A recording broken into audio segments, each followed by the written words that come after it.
Et ce matin, Caroline, on parle gastronomie solidaire. Votre invité est un restaurateur au grand cœur. Oui, c'est un militant restaurateur que je reçois aujourd'hui. Bonjour Pierre Pavie. Bonjour. Alors, pour les sans-abri à Grenoble, vous êtes un ange gardien, c'est comme ça qu'on dit. Vous offrez des repas de Noël aux plus démunis, un menu à 1 € chaque samedi. Et là, vous avez lancé les 3 étoiles solidaires. Le déclic, ça s'est produit un dimanche soir. Vous vouliez, comme vous le faites souvent, donner à manger à des réfugiés, mais c'était illégal. Racontez-nous. Complètement illégal. En fait, c'était des gens qui étaient dans un squat qui était connu de la ville de Grenoble. Et à la suite d'intempéries en début octobre à Grenoble, il a fallu les évacuer rapidement. Et ils ont été logés dans un gymnase qui est juste en face de notre restaurant. Le gars qui s'occupe de cette association était l'ancien bâtonnier Balestas à Grenoble, que je connais. Il vient au restaurant, il me dit « on n'a rien à leur donner à manger ». Je dis « comment ?» Mais il n'y a rien. Non, le Croix-Rouge fermé, SAMU social fermé, ville de Grenoble pas possible un dimanche soir. Je leur dis « moi je leur fais à manger, il n'y a pas de souci ». Donc on fait à manger pour 80, et puis là, on apporte à manger, et le lendemain, j'avais le droit à des remontrances. Mais pourquoi des remontrances ? Remontrances parce que porter de la marchandise d'un point à un autre sans prendre un camion frigorifique, sans respecter les règles d'hygiène très complexes qui sont en place, ben ça, vous êtes passible de la correctionnelle. Et donc, ce sont les règles sanitaires qui vous ont obligé à voir en grand. Alors, on a vu en grand, on a mis 3 ans. Vous vous rendez compte, 3 ans pour trouver un lieu, trouver une cuisine pour pouvoir faire dans un endroit vraiment fait pour ça, de la cuisine de très bonne qualité.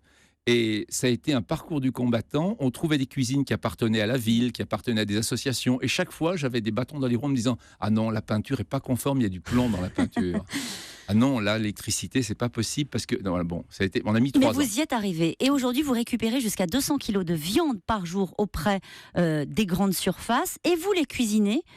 Pour repousser la date de péremption, ça nécessite une vraie infrastructure. Et aujourd'hui, vous servez jusqu'à 1000 repas par jour. Alors, on en est aujourd'hui à 700 repas. On va atteindre les 1000 en janvier, sans doute.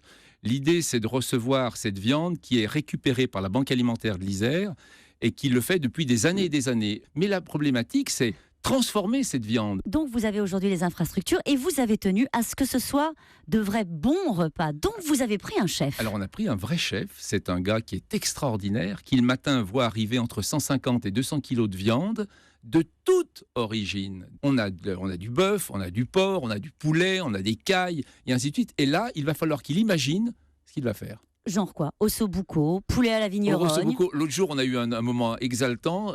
Carrefour Mélan, pour ne pas les citer, à Grenoble, nous ont fourni à peu près peut-être 80 kilos de pleurotes et de trompettes de mort. Et on a fait vraiment des trompettes de mort à la viande. Voilà. Alors Pierre Pavie, vous êtes militant.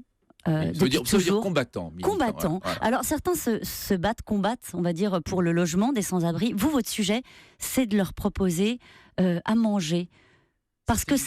Et avec encore une fois ce souci de la qualité, de manger du bon. Pourquoi ? Qu'est-ce que ça leur apporte à votre avis ? Aujourd'hui, on a le sentiment de donner un moment très important, le moment où on passe à table, où on partage. Il faut que ce soit un moment qui ne soit pas la soupe populaire. On s'assied, on mange, on discute. Et là, on leur apporte des choses, mais incroyables. Il y a vraiment des repas de très grande qualité. Parce que souvent, dans les grandes surfaces, ce sont les meilleurs produits qui sont les plus chers, qui ne sont pas vendus. Et l'autre jour, on a eu 50 kilos de côte de bœuf charolaise, par exemple.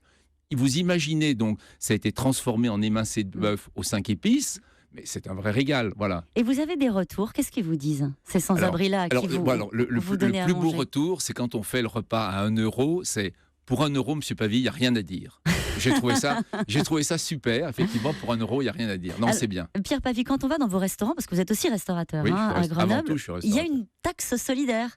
C'est-à-dire qu'on donne 1 € sur son repas pour participer à ce 3 étoiles solidaire. Exactement, c'était 3 étoiles solidaires, c'est un budget de fonctionnement de 100 à 150 000 € par an pour payer les fluides, pour payer ce qu'il faut, et le chef en particulier. Et aujourd'hui, je veux participer moi-même en étant déjà acteur, en apportant un savoir-faire. Je veux que mes clients qui rentrent chez moi participent à cette opération. Donc, je leur prends 1 €. Et parfois même, sur les sets de table, il y a des CV de sans-abri. Et parfois, ça marche dans vos restaurants. Et ça marche très, très bien. Ça marche très, très bien. On avait fait ça il y a très longtemps. On le refait de temps en temps. On s'était aperçu que la clientèle qui est un peu spéciale dans mes restaurants, on va dire qu'on a une clientèle qui est homme d'affaires, homme politique, grenoblois, ils ont envie, moi je les interpelle, je suis là pour leur dire ça ne va pas les gars, il faut se réveiller. Donc ils viennent auprès de moi en me disant, j'ai vu sur le CV qu'il y avait un gars, est-ce que tu le connais? Oui, je le connais, il est très bien. Il est maghrébin? Oui, il est maghrébin. Il est immigré? Oui, il est immigré. Il est sans papier? Oui, il est sans papier. Il va falloir faire quelque chose pour lui. Et ça, c'est tout un travail, mais on peut y arriver. On a besoin de ces gens qui viennent, on a vraiment besoin. Vous pouvez juste nous faire rêver, ce sera quoi le menu de Noël? Alors, menu de Noël, on va commencer par une soupe de potiron au foie gras, ensuite un émincé de poulet aux 5 épices avec du riz parfumé, ensuite un plateau de fromage de Saint-Marcelin, qui est un très grand fromager qui nous l'offre, ensuite c'est de la pâtisserie donnée par un très grand pâtissier de Romans, et on va vraiment bien manger. Pour tout ça pour 1 euro, il n'y a rien à dire. Oui, y a Merci rien à dire. beaucoup, Pierre Merci. Pavie. Merci.